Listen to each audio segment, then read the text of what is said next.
Good morning. I mean, afternoon or whatever time it is where you are. Hi, Jeanell. How are you? I'm well. How are you? I'm well. I'm well. Where are you located? I'm in Vancouver, Canada. Okay. Okay. I'm in Ottawa. Oh, nice. Yay, Yes, Canadians.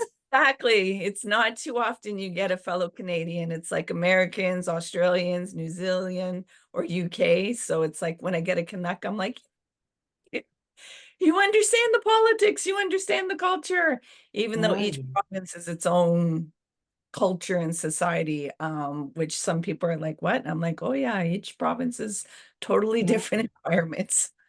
Yeah, totally. Well, most people when they think Canada, they think, Ontario. And I'm like, so it must snow a lot. I'm like, not a lot. No, not really. Right?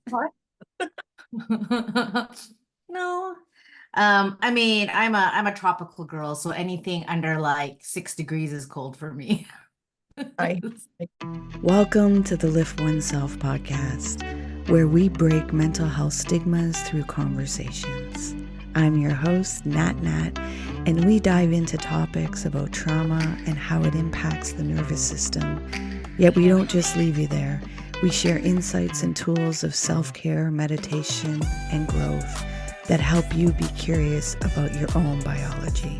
Your presence matters. Please like and subscribe to our podcast. Help our community grow.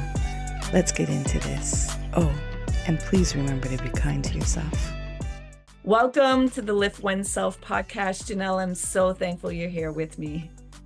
Thank you, Nat. Now I'm excited to have this conversation and see where it goes. Me too. I think we're going to have a lot of play in this dialogue. Yeah, for sure. Truth telling. Would you join me in a meditation to ground ourselves in our breath? Absolutely. And for the listeners, as you hear always the spiel, I'm going to ask us to close our eyes. Yet if you need your visual, please do not close your eyes. I want you to be safe and those around you to be safe. Yet the other prompts you're able to follow with whatever activity that you're doing. So Jeanell, I'll ask you to get comfortable in your seat and you're going to gently close your eyes. And you're going to begin breathing in and out through your nose. And you're going to bring your awareness to watching your breath go in and out through your nose. You're not going to control your breath. You're just going to be aware of it while keeping your awareness on watching your breath go in and out. There may be sensations or feelings coming up in the body. It's okay, let them come up. You're safe to feel. You're safe to let go. Surrender the need to control. Release the need to resist and just be. Be with your breath. Drop into your body.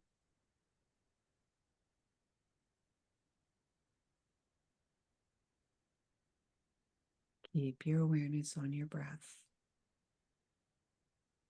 There may be thoughts or memories coming up, and it's okay. Don't push them away. Just bring your awareness back to your breath.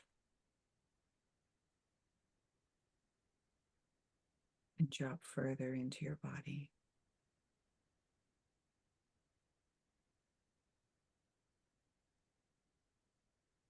Staying with the breath. Jeanell, I'm going to ask you in your mind to create an intention you want to bring forth in this conversation for the listeners, for ourselves. And when you've created that intention, I'm going to ask you to release it in your mind, allowing it to drop down into your nervous system, down your neck, passing your throat, going down your chest, filling your heart, going down into all your organs, into your stomach, into your life force. You're going to continue staying with your breath, allowing that intention to surround you in your energy field.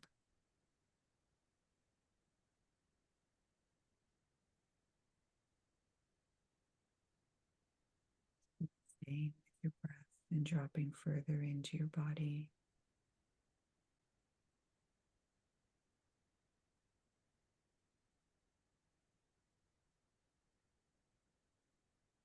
Staying with your breath. At your own time and at your own pace, you're going to gently open your eyes while staying with your breath. How's your heart doing? Good. Can you let the listeners know who Jeanell is? Jeanell's a child of God. Jeanell is a powerful, masculine, feminine, complicated yet simple human who loves love and has been blessed with a lot of challenges, heartbreak, and miracles that has brought her to where she is now, which is about helping heal the planet and more importantly, heal families. And I'm creative and I speak my mind. I've both been married. I've been happily married for 18 years, but I've also been divorced. And so I think all of these experiences of my life have brought me to where I am, where I can be of service at the highest level. And I'm fun and playful. Can you let the listeners know? Because I'm sure what stood out for them is miracles. Can you get that a little bit bigger for us and what that looked like for you? Well, I have a very special relationship with my God and my spirit world. I've had interesting dreams. I once was napping, and this was before I became a relationship coach. I think this is kind of where it started, actually, as I was napping, and one day I just heard a voice say to me, "You are a healer." And I remember opening my eyes and being like, first of all, where did that come from? Who was that? And then, me, healer? And then, but in the same moment was, of course, healer. It was so weird.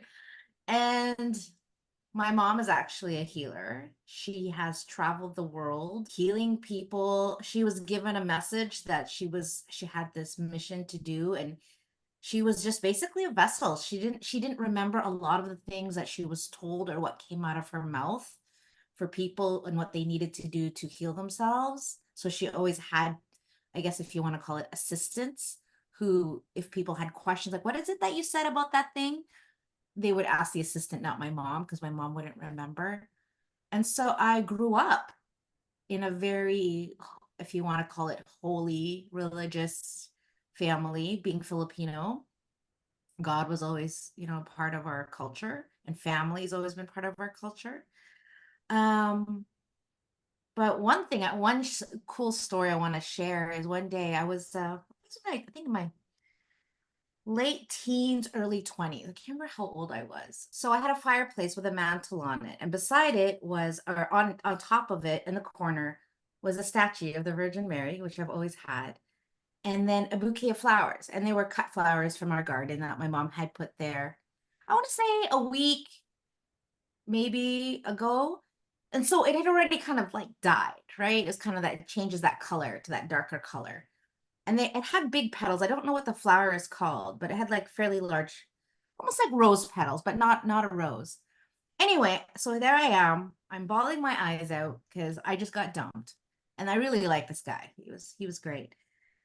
And I was, when you're in such heartbreak, like you can feel your heart just like it's that like intensity. And all of a sudden, in the corner of my eye, as I'm crying, I see this petal fall. Or I see something move. And so I shift my gaze over to that area, and I noticed that it was in the area of the flowers. So I walk over and I bend down, and I see this perfect petal with no wrinkle, no discoloration, like as though we just picked it from the garden. And I look up at the rest of the flowers, and the flowers were like dead. Like they were all shriveled up, like dark purple. And I actually took a picture of it because it was so remarkable. And I keep it. And it just reminds me that, in all those heartbreaks, that we're not alone. And I think as a coach, that is really my number one job, I believe. And not even as a coach, but just as you want to call me support, healer, coach, support, whatever you want to call me. I feel like that's my number one job, is to remind people that they're not alone, because that's a really really sad feeling. I think that's the one thing, when I look at what we fear at the end of the day, whether we fear judgment, rejection, not enough, it's all about the fear of being alone. Yeah. So I still have that photo around, and I have it on my altar, and it just reminds me that, so I think sometimes we forget, especially in this world that we live in, which is very all about what you see, to remind ourselves that, it's real. And if we look for the miracles in our life, they happen every day. And I think my husband is a miracle for me, for him to come into my life, as I was coming out of my divorce and that very dark time, and the light and the support and the patience that he has shown me has really encouraged me, inspired me even, to create the business that I have created. And I now have this amazing sense of compassion for men, even though my dad cheated on my mom with my mom's best friend and got her pregnant. I still have so much love, and reminding us that we don't, it's so easy to judge from the outside of what people are dealing with and why they do what they do. And so, what people can count on me is that level of compassion and understanding. I think it's also too, when our emotions are fired up and we've been harmed or in pain, it's very difficult to go beyond that, to see the other person's emotions and be curious of, well, what would lead them to? Because a lot of times it's not an intentional thing that people are doing. We tend to forget that everybody has their own little world that they're navigating through, yet our narcissistic mind, where everybody wants to be like, there's only a certain type of population that has like this narcissism, that we can get self-absorbed and think that everybody should be catering to us and think about us. And it's like, well, wait a minute, they have their own world to have to navigate through. You mentioned that you went through a divorce and it was painful. I have two parts to that question that I want to ask you. One, was it difficult in your family to present that you were going to go through a divorce? Because you mentioned that you're Filipino, and religious, so then that becomes, you marry till death do you part, doesn't matter how awful the relationship is. And then two, where did you find the courage to choose yourself and go through that process? Yeah, I'll answer the second question first. I I have a very strong mother. And watching my mom go through what she went through with my dad, my mom did not react the way most women would react by if their husband had done what he did. My mom was very strong. My mom was like, listen, if you don't want to be with us, then don't be with us. I'm not going to be your part-time wife. If you choose us, choose us. If you choose her. But, make a decision. And he chose them. And my mom's like, fine. I think in the dark, at night she would cry, but she would never show that. But so my mom has always been a very strong woman. And I think all the women in my family have been very strong women. Um, I think growing up, but aside from my dad's infidelity, my parents were quite an amazing couple together. They danced together, sang together, they had a business together, they went to church together. They were a really great a match. And so I kind of knew already what I had wanted for my life and what I thought marriage should look like. Mhm. And so, you know, in hindsight, I see that I hadn't actually healed from my dad's that stuff that happened with my dad. And, my little 9-year-old, I discovered, decided in that moment when dad left, was that she was unlovable. She couldn't trust people because people will leave her eventually. And I only discovered this maybe in my mid-20s. But anyway, so in this moment, I am just trying to not be alone. And so I met this man who promised me the world and said he was going to be exactly what, I told him what I wanted. And he's like, yep, yep, yep, I can do that for you. And it was almost like as soon as we got married, he changed. He just stopped trying, stopped showering, stopped spending time with me, stopped going to church, stopped hanging out with my family. Like, it was almost like I was a check mark. And then we were going to live very different lives. And I could see that I the red flag was seeing his own parents and how they interacted. And I should have picked up on that. But that's basically what it was. It was like, you know, he goes to work, comes home and just sits on the couch all day long. And then I'm expected just to cook and clean and cater to him. But I had my own business. I'm a very independent woman and I don't cook. Sorry. So it was a very difficult relationship. It was very rocky and very tumultuous. He had a very bad temper and I'm very strong and stubborn, so that didn't work out very well. And I just started to blame him and try to fix him and change him.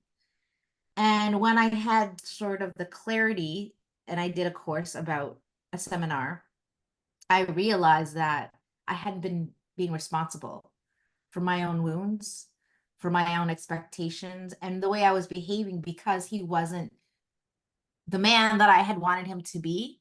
And I freaked out because I'm like, okay, I can't, like you said, I can't divorce. Like, I'm Catholic. We don't do that.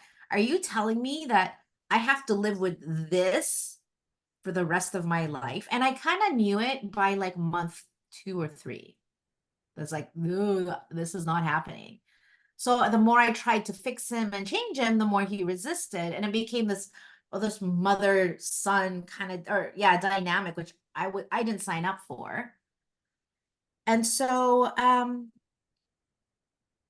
think the breaking, there was 2 breaking points. There was a moment where I remember lying in bed, staring at the ceiling and thinking, Lord, is this what my life is about? Like, I've been waiting my whole life, dreaming, fantasizing about this relationship, and this is what I get. I don't know if I can do this, you know? And then shortly after, we got a puppy, and the puppy is a Maltese poodle, so a very small dog. And she peed on the floor. And just to preface, my ex-husband is 6'7", 270 pounds. And I am not even 5 feet tall. And so the dog peed on the floor and he beat her like bad. And I remember holding his arm and being like, stop, like that's enough. And he wouldn't stop. And I could see the future and my children and having to deal with that. And that was the moment I was like, no. And so to your point, yeah, it was really, really hard to tell my mom. And the hard part was that the agreement I said is, don't tell my mom. Let me talk to my mom. Don't talk, because we lived in the same house. Let me talk to her. And he did not respect my wishes. So I came home and there they were on the couch. And my mom was furious. And my mom didn't talk to me for about 2 years. I mean, she would talk to me as in like, we can be in the same space, but she was super angry at me for about 2 years.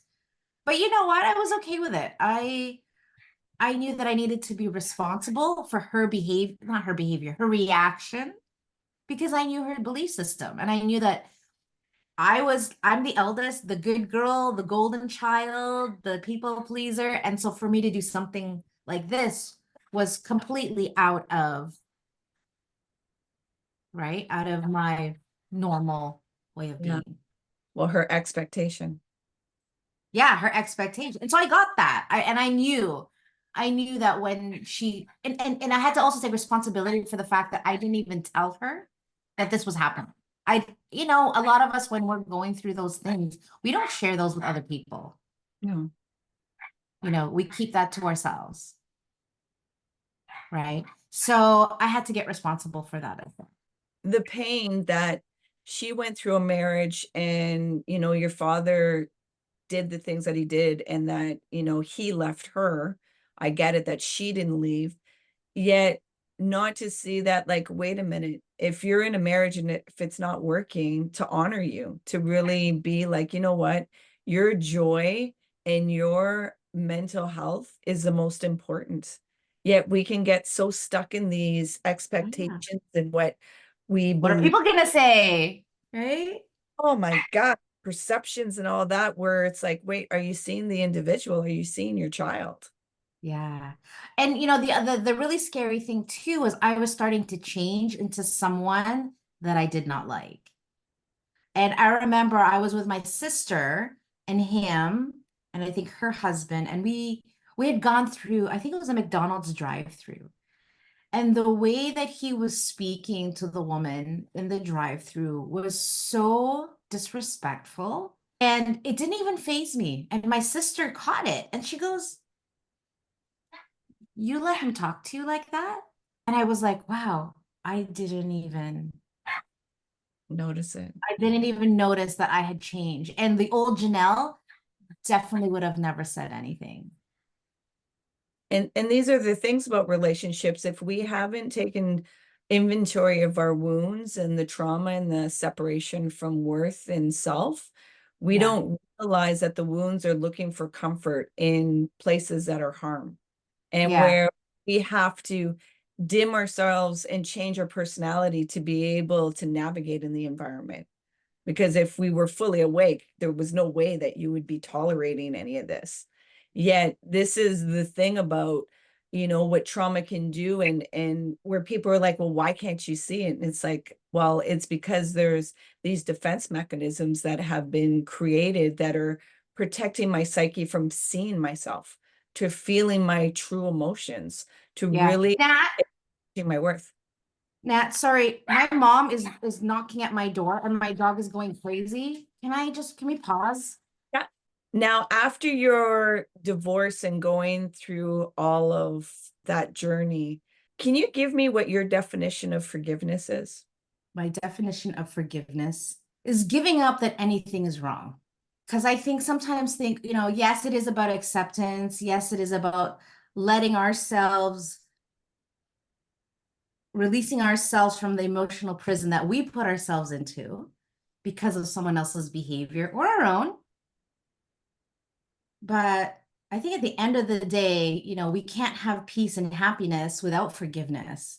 And yet people kind of, roll their eyes at forgiveness and they think well, first of all, I think we haven't been taught what forgiveness truly is, because I have this conversation with my clients all the time and they're like, I want to forgive my brother, but what he did was unforgivable, or I don't want to let him off the hook, or that would make me a doormat.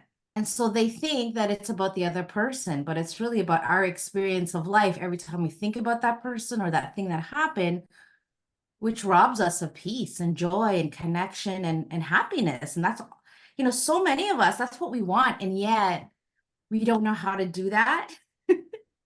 And we spend more time resisting and fearing than we are really actually being loving to each other. So I think forgiveness is such a big piece. And it's funny you mentioned that because I'm actually creating a project around forgiveness where I am interviewing people who have amazing stories about how they were able to forgive, starting with my mom and her story of forgiving my dad after we found out that he was sick, and how he was able to come home and how she was with him by his side while he was doing all the treatments and his transplant. And then, the moment when he passed away, we got to be with him and to love him and support him and ask for forgiveness and all the things that you do, when you watch someone you love pass away. And it's been 22 years now that my dad's been passed. But I'm clear that had my mom not forgiven him, because she loved him, there was no denying that, but had she not forgiven him, my dad probably would have died alone. And we would have not had that extra 13 years. And in that 13 years, my dad was a better father, a better husband. He found his relationship with God because he wasn't working, so he went to church every single day with my mom. And so I hope that in the afterlife that he has redeemed himself and has found peace. And and I feel him a lot, especially when my mom talks about the stories of what happened. And yeah, I definitely still feel his energy around me. How do you apply forgiveness for yourself when you've been going through challenges with people? What is that process like for you?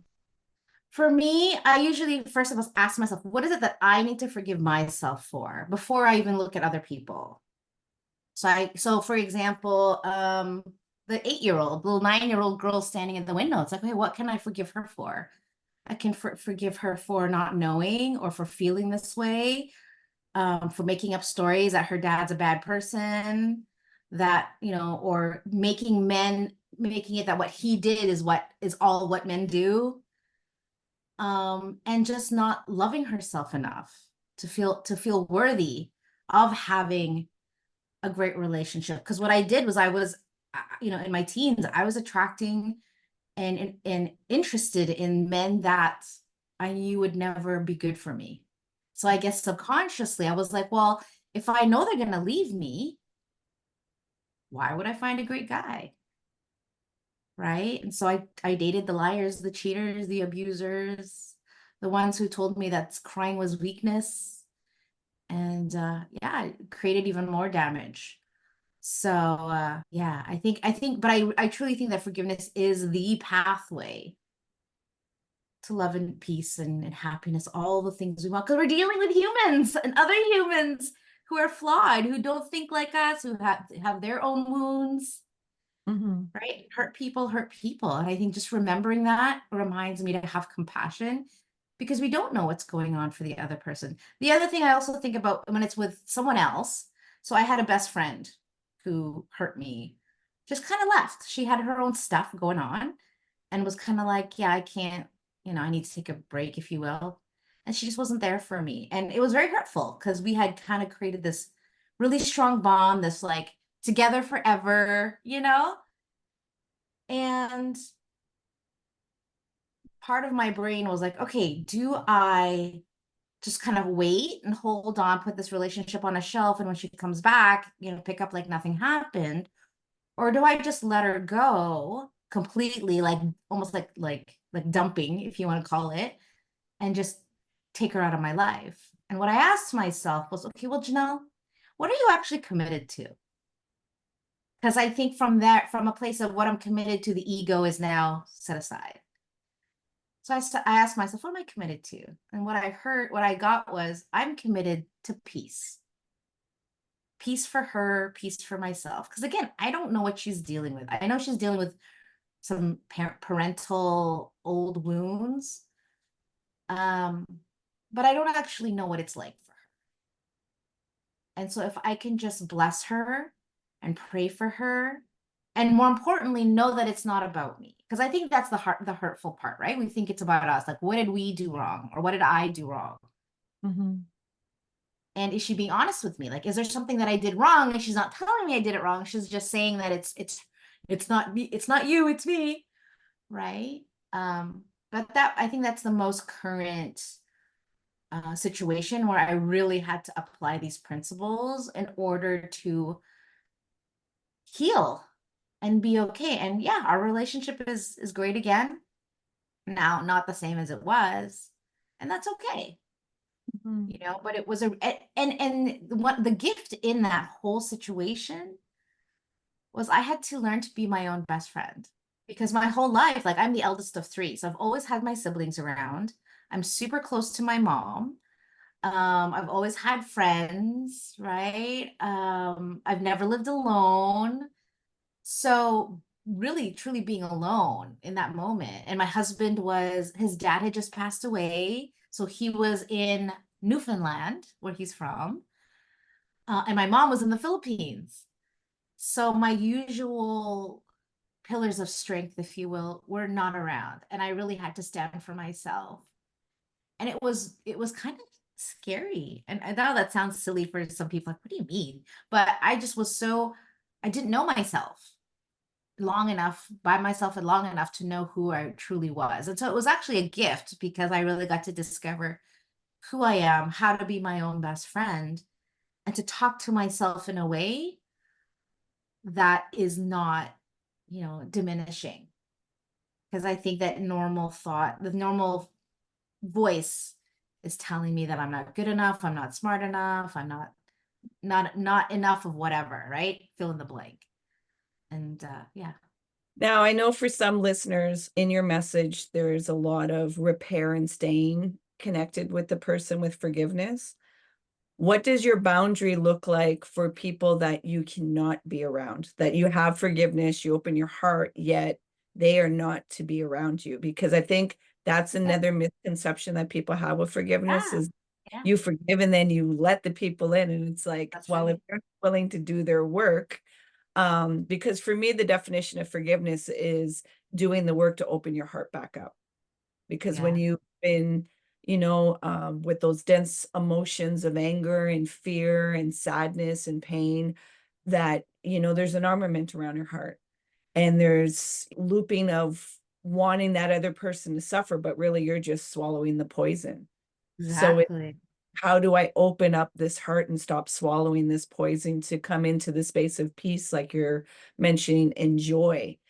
Yet I think a lot of people, and I've fallen trap into that forgiveness, I have to be in connection with this person. There was a reason why they came into my life. And it's like, well, no, there could be the work of boundary work of, you don't put yourself in harm's way with people. So what Exactly. does that look like for you in your life?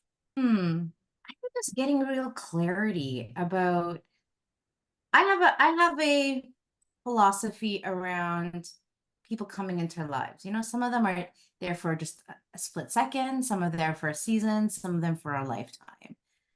And I just get, yeah, that was the season of that person. There was something that they brought to my life, whether it was a tough lesson or love or whatever that is. And I can just be grateful for that.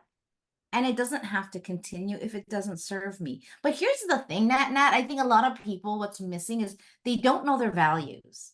And so they're not able to put up those boundaries and articulate those boundaries. And I think that's one thing that I do quite well with people. And so I'm okay to just say, hey, you know what? I'm happy for you. I'm glad that, that we're okay. And just leave it at that. And I wish you well. Not like, so what are you doing next weekend? Right. But I think people think it has to be one or the other. Like it's either like cut them off completely or let them in your life. Like there's this happy place in the middle where, yeah, they don't have to be part of your life. Because here's the other thing too, is I'm busy.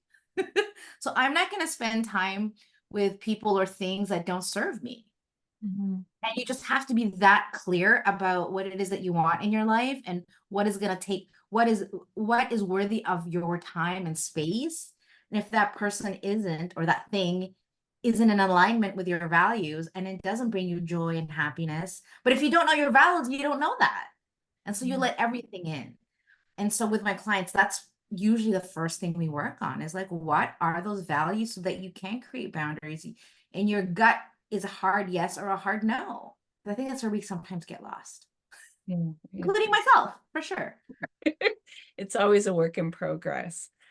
I want to bring you into a reflective question. I want to ask you to bring your awareness right now and go back to your 18-year-old self. And you have 3 words you can tell your 18-year-old self to carry you to the journey of right now. What would they be?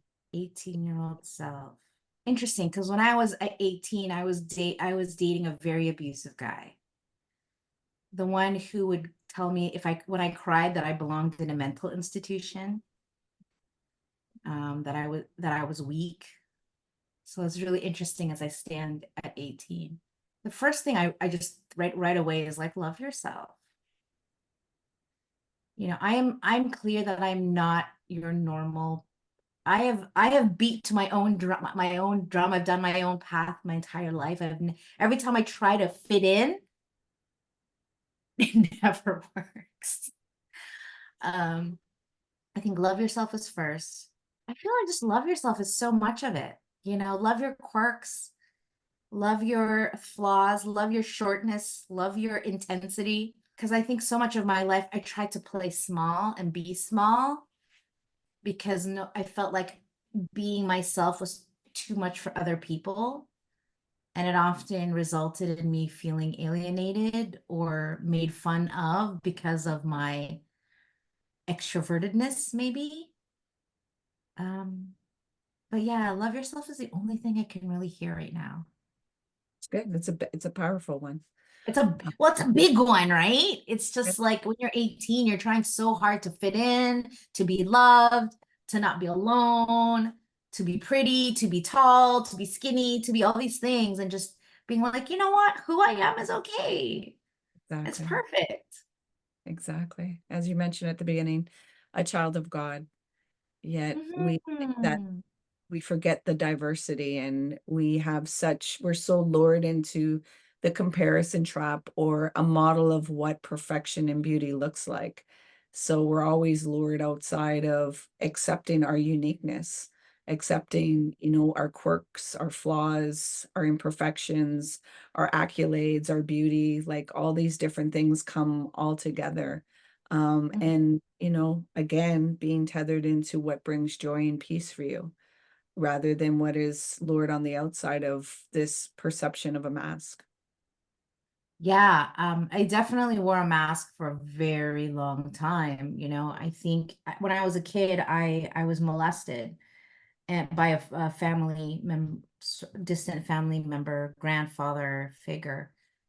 And I remember thinking to myself, I made a decision in that moment that I was stupid. And I saw how that had followed me all through, even a little bit, even till now. Right. And so trying to mask all the insecurities, I think we all do that at some level. Mhm. And so, part of my work, especially in my business, has been to be authentic, to be vulnerable, to share my scars, to share the parts of me that I'm not proud of. But, I want people to know that even though they may look at me and be like, wow, you have such a great life and you have this great business and this great husband. And it's like, yeah, and I'm just like you. I'm no different, right? I still have all those same thoughts and insecurities. I just deal with them in a very specific way. And I don't get stuck in that in the mud as long as most people would be stuck. But Mhm. that's the only difference. So I think sometimes we just want our life to be perfect, where we never stress, we never worry. It's like, yeah, that's not real. It's But very if we can learn how to manage it, we can love it and even lean into it, like get curious about it, right? Like instead of hiding and avoiding fear, what if we got curious? Mhm. And like actually be empowered in that fear, because that fear has a purpose. I think that we can really live a life of freedom and joy and possibility. Yeah, we can. Are you willing to share what your intention was in the meditation at the beginning? To be playful, authentic. Yeah, I think those were the two: be playful and authentic. And we've done that throughout the conversation. I know now the listeners are like, okay, Nat, enough. Where can I find Jeanell? So can you let the listeners know where they can find you? Yeah, they can find me at JeanellGreene.com or at saveourmarriage.ca. And yeah, I love, you know what? To be honest, I love working with men. I think that there is this shift in the world recently where men are starting to show up in a different way, which I'm really excited about.